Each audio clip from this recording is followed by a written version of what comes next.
Hey, what's with that attitude? It's Christmas. Work with me here. My husband kept saying that, but I was so overwhelmed by pain that I couldn't even think straight. Hold on, my stomach hurts really bad right now. I tried to explain, but he wouldn't listen. Seriously? You're probably faking it. You're so cowardly. Please, it really hurts. If I end up in the hospital, I won't be able to take care of our daughter. Come home now. You need to stop this. I told you not to embarrass me in front of the relatives. Don't tarnish my reputation. Just bear with the stomach pain. He shouted. Then he hung up the phone. Exhausted from the conversation, I sat down, feeling a wet sensation below. Oh, no, my water broke. I tried to move quickly, but the pain intensified, and I couldn't move. I needed to clean up. But first, what about our daughter? As I tried to bear the pain, my daughter, concerned, entered the room. Mom, what happened? My name is Emily, a 35-year-old office worker. I live with my husband Henry, also an office worker, and our daughter Lily, who's in the 3rd grade. I had Lily when I was 24 and hadn't been pregnant for a while, so I thought I wouldn't have another child. But to my surprise, I'm pregnant again after 9 years and due next January. It's unexpected, but my heart swells with joy. Lily is over the moon about getting a sibling. I'll help take care of the baby. However, there's one person who isn't thrilled about the pregnancy. My husband Henry. I'm currently on maternity leave, and he keeps complaining, saying things like, I am just eating for free. I mean, whose child does he think this is? It's ours. Plus, I'm still getting paid during my leave. I avoid confronting him because it seems to hurt his pride. But lately, Lily has been standing up for me. She's a great communicator, and she often leaves Henry speechless. Mom's taking a break because she's having a baby. Giving birth is tough, and you wouldn't understand, Dad. She's been doing housework even while pregnant. Why are you being so mean to her? Henry, flustered and embarrassed, often retreats to his room with a red face. Thanks to Lily, I've been spared from Henry's snide remarks. She's been reading books about pregnancy and childbirth with me, and I'm proud of how smart she's become. Still, I feel guilty for letting her witness our arguments. She would prefer if we got along after all. I have been diligent with housework, partly out of guilt towards Henry, who's always working, but then something happened. Henry loves his childhood home and often goes back for holidays and other occasions. If he went alone, I wouldn't mind, but he always insists I come with him, saying, It's a wife's duty. Don't embarrass me in front of the relatives. Saying things like that ignores my feeling and takes me away. It's a 6-hour drive to his parents' house, so we always stay overnight. My in-laws were considerate, suggesting, It must be hard to come every time. Let's just gather for Christmas. However, Henry would insist. Don't you care about the home I grew up in? Just because we value your parents' home doesn't mean we have to go back every time. It might be a bit much to visit so often, don't you think? I tried reasoning, but he would argue, It's the home I grew up in. Showing up with my wife and kids is a way to honor my parents. Are you trying to prevent me from doing that? There were many times we wouldn't agree. In fact, when our daughter was born, I had high blood pressure from the pregnancy. I collapsed at my in-laws and ended up in the hospital. Yet Henry was adamant about going back at the next Christmas.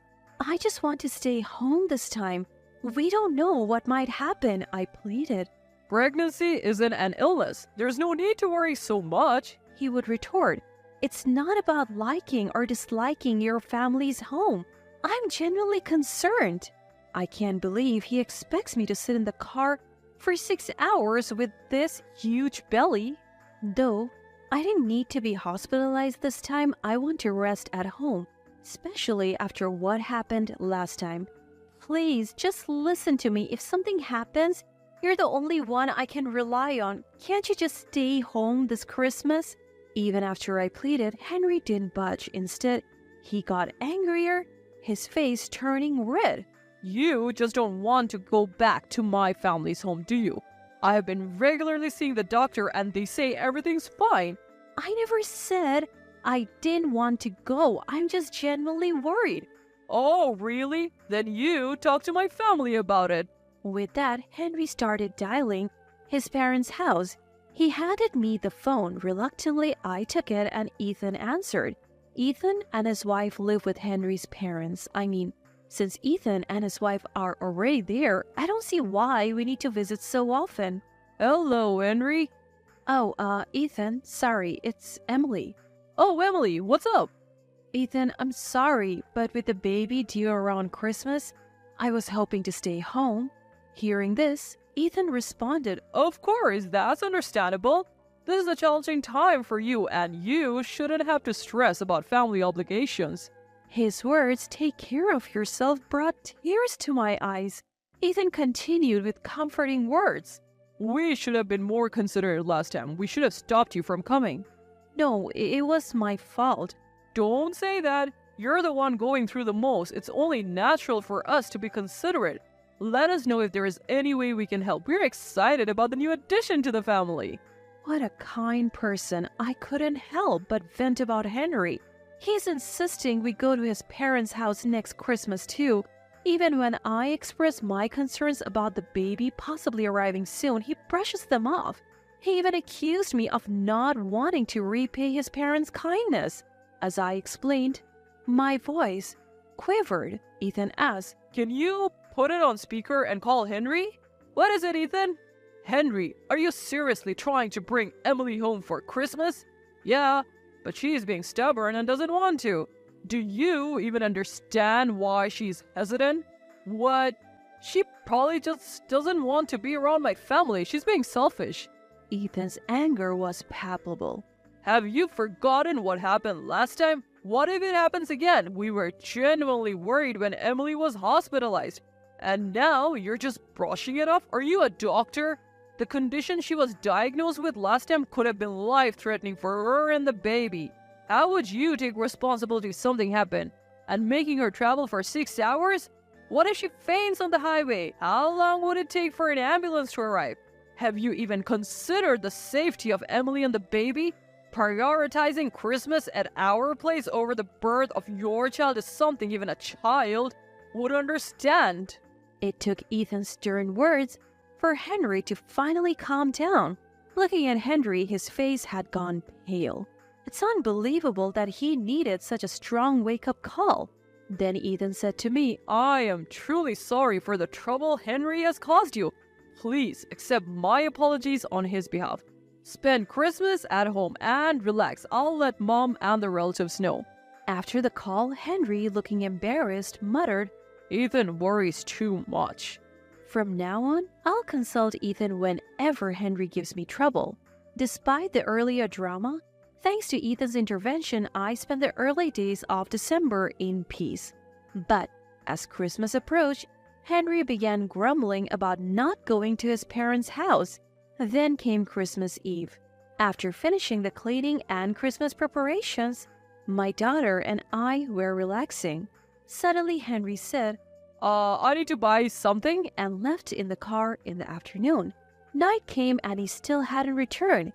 He didn't answer my calls. So my daughter and I had our Christmas dinner, sang some carols, and tried to enjoy the evening. Where could Henry be? With that thought in the back of my mind, we had our Christmas cake and spent a peaceful Christmas Eve. The next morning, Christmas Day, Henry still hadn't returned.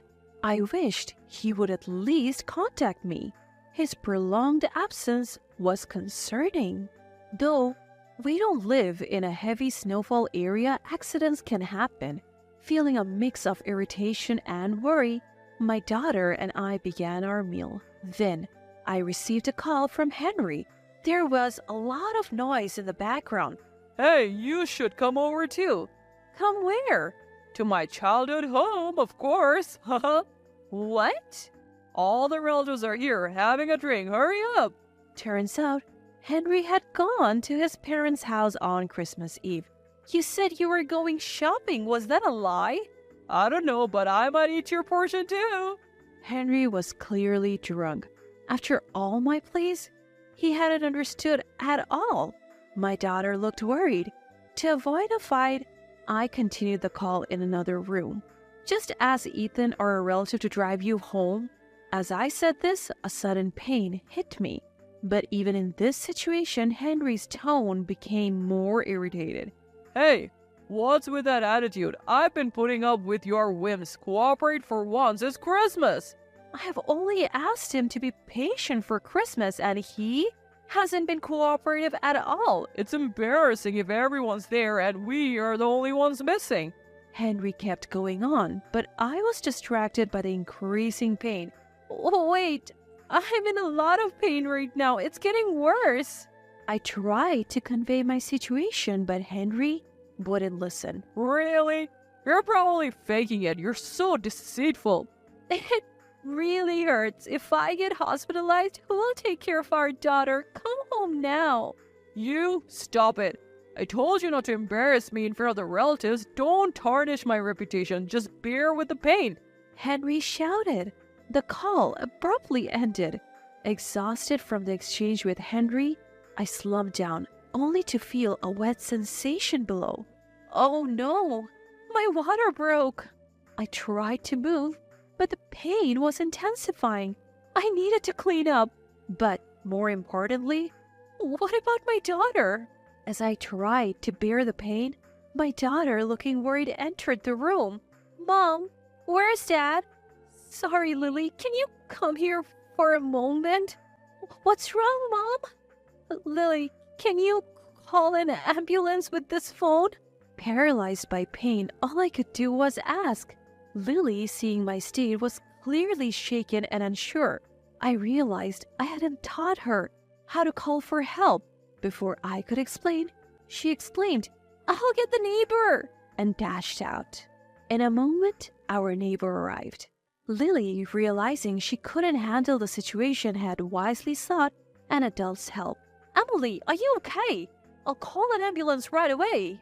My neighbor said so and called an ambulance. I had never been more grateful for a good relationship with our neighbors.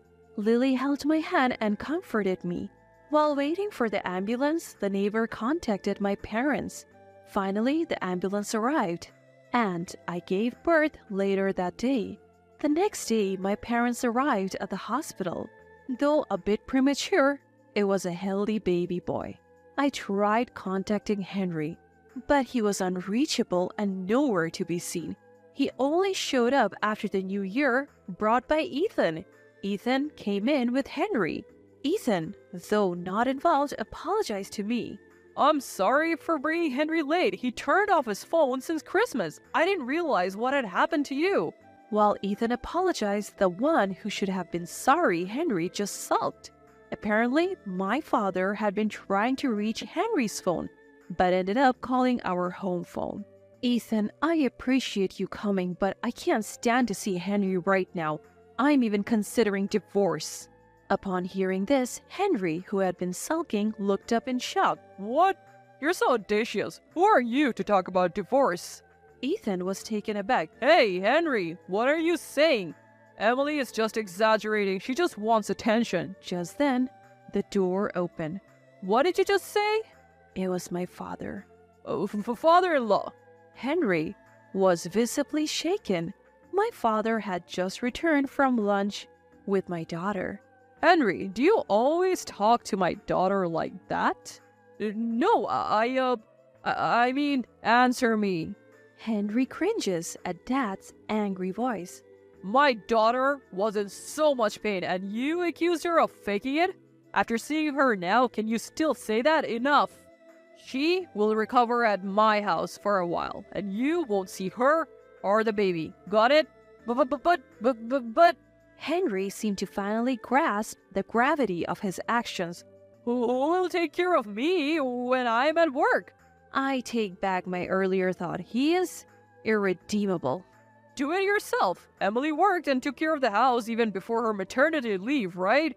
If you're an adult, you can manage. Even as my father scolded him, Henry tried to argue, but Ethan stopped him.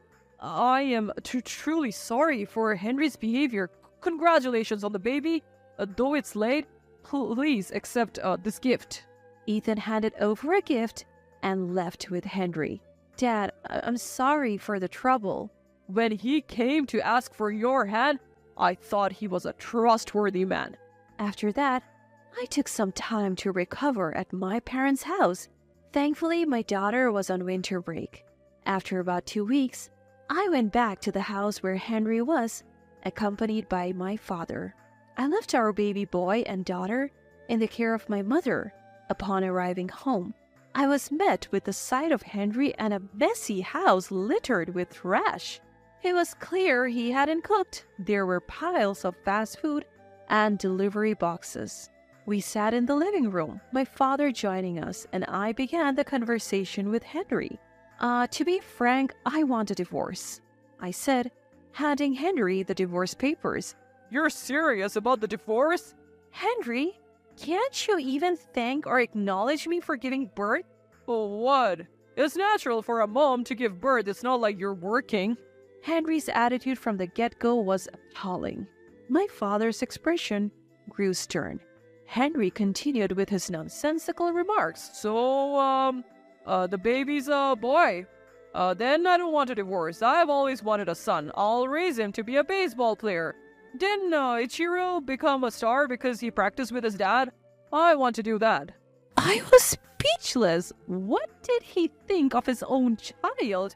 I don't think Ichiro's dad thought of his son as a tool like you did. Before I could respond, the living room door burst open.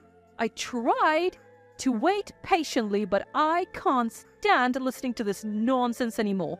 It was my mother-in-law. Henry was taken aback by her sudden appearance. Henry, get a grip. Who do you think allows you to work stress-free? Who takes care of the kids in your absence? Who cooks every meal? Who keeps this house running? It's all thanks to Emily. Look at the state of this house after just 2 weeks without her. You are so ungrateful. Divorce is the only option. Don't trouble Emily anymore. Mother-in-law's outburst left Henry speechless. He signed the divorce papers without further protest. With that, our divorce was finalized. Through a lawyer, I ensured Henry would pay child support for both our daughter and son. As for Henry's current situation, he has been forcibly taken back to his parents' house. There, he's being trained by his mother and Ethan, doing daily chores and cooking. He seems to be struggling with the housework, often complaining about wanting to escape the house. It's ironic how the man who once loved being at his parents' house now despises it. On the other hand, I successfully completed my maternity leave and parental leave and returned to work. Thanks to the generosity of my in-laws, I was given the house Henry and I lived in as part of the property division. I'm truly grateful for their kindness, as they didn't want my daughter to transfer schools and feel lonely. My daughter seems to be disappointed in Henry because of what happened. She's refusing to see him, even though we have just divorced. I don't intend to let my son see him either. I think I'll let Henry's parents set him straight. Maybe one day, if he changes his ways and the kids want to see him, I might allow it. But that day might never come. Regardless, I'm determined to raise our children right. I'll work hard today and every day for the sake of my precious children.